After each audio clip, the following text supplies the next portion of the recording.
BNP একটি উদারপন্থী রাজনৈতিক দল।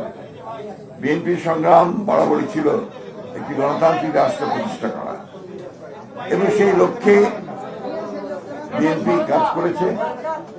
এবং আপনি জানেন যে 17-18 বছরে প্রায় 60 লক্ষ বিএনপি নেতাকর্মীর বিরুদ্ধে মিথ্যা মামলা হয়েছে। 1,35,000 মামলা হয়েছে, মিথ্যা মামলা। এই বিএনপির নেতাকর্মী, এমপি সহ, ইলিয়াস আলী আপনার নাম শুনেছে সবাই, জানেন প্রায় 1700 নেতাকর্মীকে গুম করা হয়েছে। 20,000-এর বেশি নেতাকর্মীকে হত্যা করা হয়েছে। দেশনেত্রী বেগম খালেদা জিয়া 5 তারিখ পর্যন্ত বন্দী অবস্থায় ছিলেন। আজকে প্রধানমন্ত্রী আমাদের নেতা তারেক রহমান, তিনি প্রায় 18 বছর নির্বাসিত হয়ে বিদেশে ছিলেন। এই বিষয়গুলো আমরা সবসময় মনে করতে চাই, কারণ মনে করলে আমাদের আন্দোলনটা যে কারণে ছিল, যে লক্ষ্য ছিল, যেখানে আমরা পৌঁছতে চাই, সেগুলো আমরা আরো ভালো করে চিন্তা করতে পারব। একটা দীর্ঘ সংগ্রাম, জুলাই, যেটা কিছুক্ষণ আগে কবি আমাদের কবি শিকদার সাহেব বলেছেন, যেটাকে আপনার উগ্রপাতের মতো জুলাই মাসে সেটা উৎপাত হয়েছে, এবং যার ফলে আমরা একটা সুযোগ পেয়েছি। ফ্যাসিস্ট চলে গেছে, সুযোগ পেয়েছি একটা গণতান্ত্রিক রাষ্ট্র তৈরি করবার। ইন্টারিম গভর্নমেন্ট আমরাই দিয়েছি, অন্য কেউ দেয়নি। তো সেই ইন্টারিম গভর্নমেন্টের চেষ্টা করেছে তারা তাদের চিন্তা ভাবনার মধ্য দিয়ে এই দেশে একটা গণতান্ত্রিক পরিবেশ সৃষ্টি করবার, এবং একই সঙ্গে যে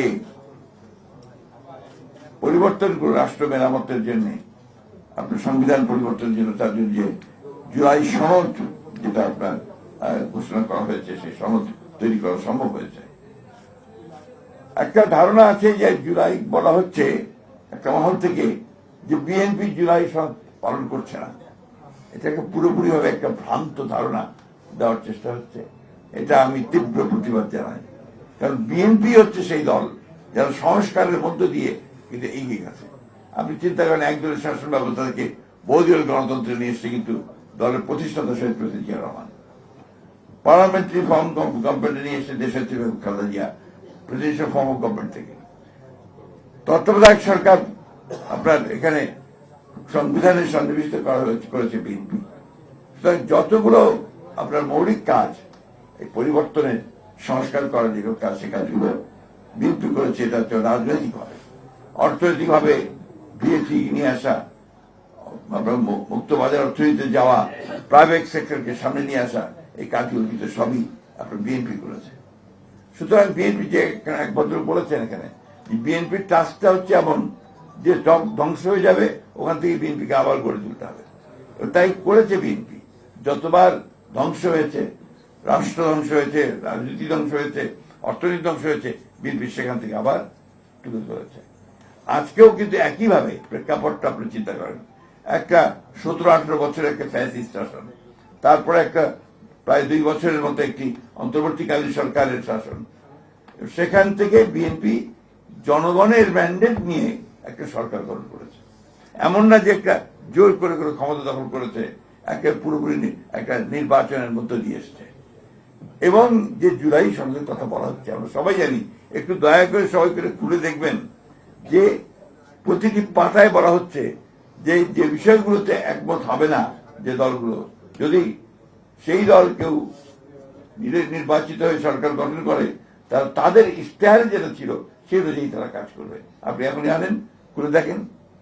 তো সেই জায়গাগুলোকে ভুল বোঝানো হচ্ছে কেন, যে বিএনপি জুলাই সনদ বাস্তবায়ন করতে চায় না, বিএনপি সরে যাচ্ছে, বিএনপি দূরে চলে যাচ্ছে। প্রবলেমটা তো অন্য জায়গায়। প্রবলেম হচ্ছে যে গণভোট, যেটা কথা বারবার বলা হচ্ছে, সেই গণভোটে যে 4টা কোশ্চেন ছিল, সেই 4টা কোশ্চেনের মধ্যে 3টা কোশ্চেন তো আমরা একমতই ছিলাম, কিন্তু একটা প্রশ্ন, যে প্রশ্নটা আমাদের সেই কমিশন, আপনার সংবিধান সংস্কার কমিশন, তাদের কারোর সঙ্গে পরামর্শ না করেই আমাদের রাজনৈতিক দলগুলি স্টেকহোল্ডার তাদের সঙ্গে কোনো পরামর্শ না করে তারা এটা চাপিয়ে দিয়েছেন।